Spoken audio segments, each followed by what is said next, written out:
Si l'Église locale est un vrai microcosme de l'Église universelle, alors cet épître aux Éphésiens nous montrera que dans la représentation locale, il devrait y avoir, et il peut y avoir, abondance de nourriture saine et édifiante.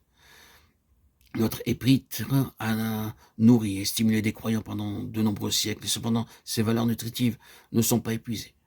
Le ministère, dans une véritable expression locale du corps de Christ, doit être un ministère sous l'onction, et parce qu'il en est ainsi, aucune âme affamée ne devrait s'en aller sans avoir été nourrie, pas simplement des allocutions ou des discours préparés,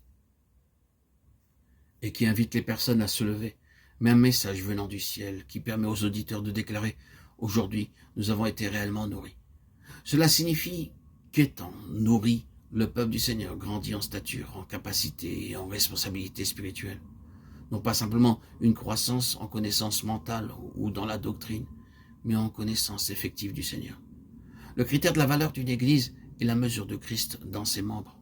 Ce n'est pas simplement de l'idéalisme, c'est l'état normal d'une Église dans un lieu quelconque, véritablement constitué par le Saint-Esprit.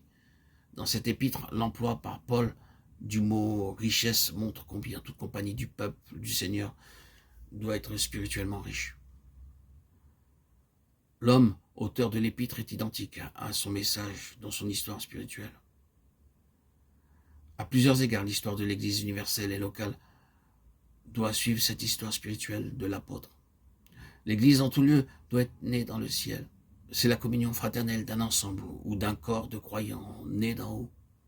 Ce qui doit donc être vrai de chaque croyant individuel doit l'être de la compagnie considérée comme un tout. Cela va droit à la racine même de la conception de l'Église et sera bien si nous établissons immédiatement que dans les Écritures aucune autre chose n'est connue ou reconnue comme ayant droit à ce nom, l'Église chrétienne. Cela passera au crible notre façon de considérer les choses et l'amènera à éliminer une somme immense de choses qui empruntent le nom, mais qui ne sont pas la réalité.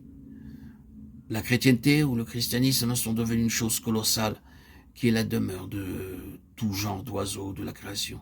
Essayer d'en faire une unité est une supercherie de la part de celui à qui appartiennent ces oiseaux du ciel sur un plan naturel, les uns meilleurs, les autres pires, mais loin d'être tous nés de nouveau ou d'en haut, Jean 3, 5, 13. Cela signifie simplement que chaque compagnie locale de croyants, juste à son commencement comme tel, doit être quelque chose que le Saint-Esprit souverain a produit. Vu que l'Église tire son caractère de sa tête, de son premier-né, de sa pierre angulaire, du fondement, elle doit avoir dans chaque représentation son origine dans le ciel et incarner la vie du ciel.